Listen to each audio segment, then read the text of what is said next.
أعوذ بالله من الشيطان الرجيم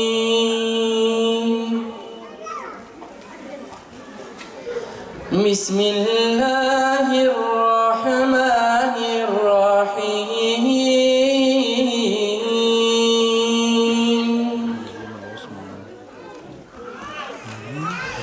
الذين قالوا لإخوانهم وقعدوا لو أطاعونا ما قتلوا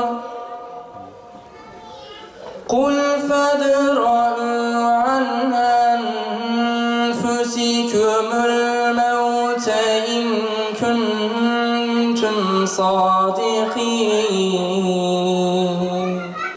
Kıymetli misafirler, Şehitler Kervanı platformunun hazırlayıp sunduğu Şehit ve Şehadet adlı programımıza hepiniz hoş geldiniz, şeref verdiniz. Allah-u Teala ecrinizi kat kat versin. Bu vesileyle programımızın inşallah Teala hayırlara vesile olmasını Rabbimizden temenni ediyoruz. Malumunuz İslami dava tarih boyunca şehitlerin aziz kanlarıyla kök salmış, büyümüş ve meyvesini vermiştir. Bir beden için kalp ne ise bir toplum içinde şehit odur. Özellikle de İslam toplumu için. Nasıl ki kalp vücudun tüm organlarına kan pompalıyorsa, şehitler de toplumun kurumuş damarlarına ulaşarak toplumu manevi olarak canlı tutarlar. Dolayısıyla şehitler İslam topunu hep diri tutar, vahdet ve birliklerini sağlamlaştırır.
Şehit bir damattır, şehadet ise onun en mutlu günü, en mutlu gecesidir. Değerli arkadaşlar, şehit ve şehadete başlamadan önce maalesef bir şeyi söylemeden geçemeyeceğim. Ülkemizde en çok suistimal edilen iki kavramdan biridir şehadet. Evet, ülkemizde en çok suistimal edilen iki kavramdan biri şehadettir, diğeri şeyle başlayan şefaattir. Arkadaşlar, şehadet dediğimiz mevzu niye suistimal ediliyor? Son dönemlerde, özellikle son 10 yılda biliyorsunuz insanların yanında bu gibi bir ulvi makam, yanlarında ideolojilerinde, düşüncelerinde ve fikirlerinde olmadığı için, yerine bulabilecekleri başka bir kavram olmadığı için Allahu Teala'nın Müslümanlara atfettiği kavramı kullanırlar. Mesela duymuşsunuzdur, son dönemde de hepiniz şahit oldunuz. Neydi o? Bir demokrasi şehidi. Değil mi? Yok. Adamlar mesela bir kişiyi öldüğü için taltif edecekler ya, öldü kelimesini kullanmaları lazım. Bu da kulağa kolay gelmiyor. Veya yurtsever şehitler veya özgürlük şehidi. El-Hak, Allah Resulü doğal afetlerden ölenden tutun da karın ağrısından ölene kadar kişilerin şehit makamı alacağını, şehit sevabı alacağını söylemiş. Ancak şehadet bizzat bizim kavramımızdır. Peygamber Aleyhisselatu vesselam bu işe ne demiş? Ben Allah yolunda şehit olmayı, tekrar dirilip tekrar şehit olmayı, tekrar dirilip tekrar şehit olmayı Allah'tan temenni ederdim. Biliyorsunuz kaynaklarımızda eğer Yahudi kadının verdiği yaradan ötürü Allah Resulü yarası azmışsa biz Allah Resulü'nü de şehit peygamber olarak kabul ediyoruz. Bu işin doğasında şehadet var. Bir kişinin Allah için verebileceği son şeyi nefsidir. İşte Allah o bedeli alıp en üst makama koymuş. Demiş ki mesela, eğer siz bu işin hakkını verirseniz, mesela sıdkı becerirseniz, mesela sabretmeyi becerirseniz, cehdu gayret etmeyi becerirseniz, ben size cennette makam mevki olarak ne verecek? Salihlerin yanında sizi komşu edeceğim. Birebir, bugünün lisanıyla diyeyim, ben sizi mahşerde peygamberlerle kanka yapacağım diyor. Bir de şehitlerle diyor. Bunun için Müslümanları Allah-u Teala şehitlerin arkadaşı olmakla taltif ediyor. Böyle bir makam, böyle bir mevki. Dedim ya suistimal ediliyor. Arkadaşlar şunu söyleyeyim. Vallahi kişi Allah için şehit olmamışsa eğer, vallahi diyorum cümlelere dikkat edin. Kişi peygamberin ordusunda olsa, peygamberin ordusunda olsa ve peygamberin arkadaşları gibi bir Ali, bir Ömer, bir Ebu Bekir gibi, Allah hepsinden razı olsun, düşmanı yenme noktasında gayret gösterse, bir Ebu Dücane gibi, bir Musab İbni Ümeyr gibi şehit olsa, ölse dahi, eğer o i'lâ-i kelimetullah için can vermemişse o meydanda, Allah onun şehadetini kabul etmez.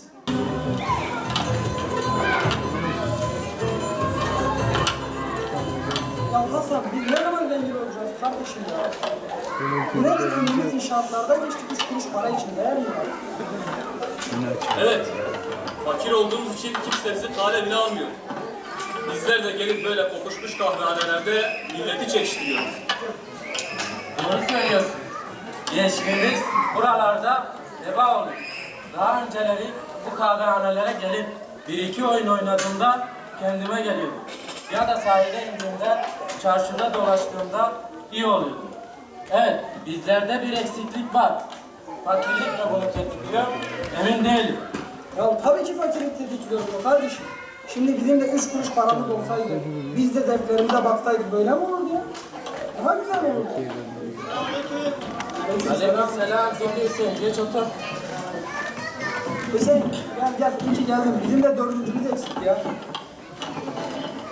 Ha ben oynamıyorum. Belki Hüseyin değişmiş diyorlar ama ona da soralım.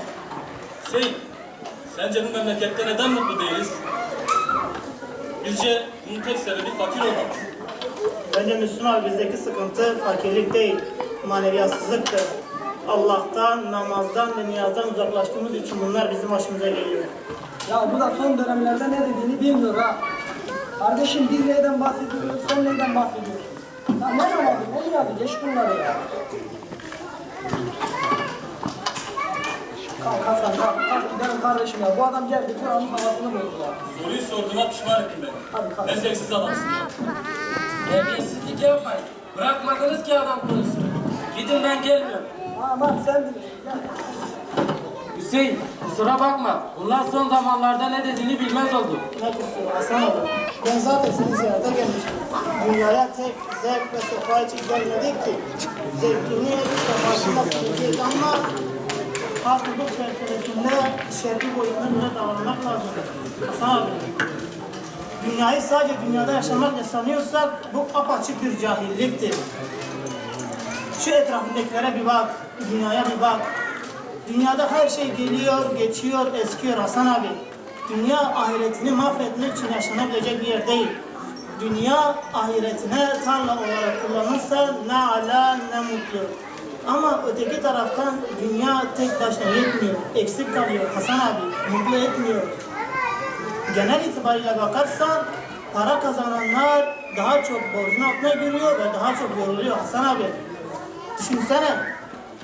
Düşünsene senin bir sorun var, ömrün bir sonu var, benim bir sonum var, dertlerin de bir sonu var Hasan abi. Dertler niye bakıyorsun ki? Bu dünyada terhis tezkeresini Allah Azze ve Celle ne zaman bize vereceğini bilemiyoruz Hasan abi. Bizi kendisine cezbettirip kandıran bu dünyayı Rabbimiz En'am suresi 32. ayet-i kerimede buyuruyor ki dünya hayatı oyun ve eğlenceden ibarettir buyuruyor Hasan abi. Vallahi bu ayet sanki benim üzerime yeni nazil olmuş. Antalya'dan Batman'a gidip döndüğümde sanki damarlarıma taze kan pompalanmış gibi azmim artıyordu. Şimdi seninle muhabbet ettikten sonra irkildim ve sirkelenme vaktimin geldiğinin idrakine vardım. Bundan böyle beni bu kahvehanelerde ancak tebliğ yapacağım vakitlerde görürsün Allah'ın izniyle. Maşallah Hasan abi, gel sana bir sarılayım. Allah razı olsun abi, gel.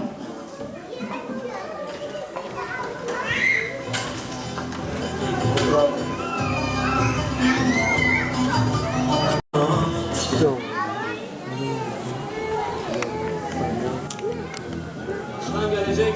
Daha bir haftadır bir şey yapmamışız. Ne diyeceğiz biz bu adama?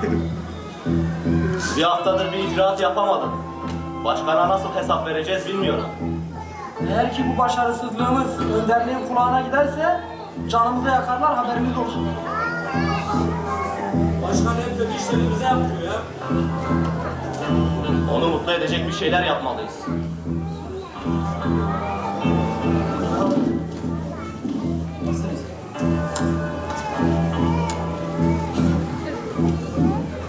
Oturun.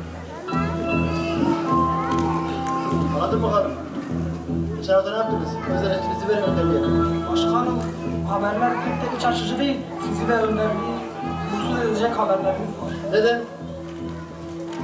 Ya başkanım, biz bu adamla ne yapacağız bilmiyoruz. Başımıza bela olmuş.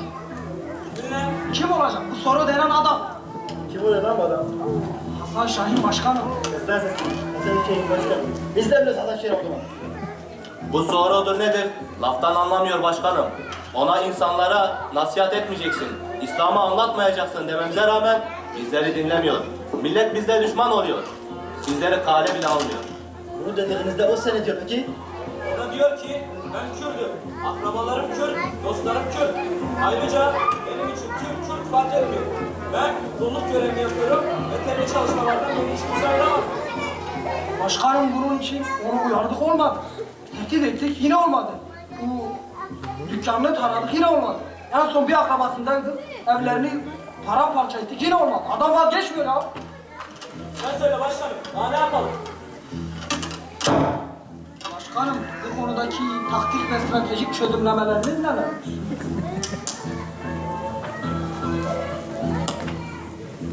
Hasan gibi kişiler örgüt için çok tehlikelidirler. Çünkü onlar İslam'ın bir hükmü için canlarını dahi feda ederler. Bundan öte örgüt bu konuda infaz emri vermiştir. Yani başkanım, öldürelim mi? Öldürün.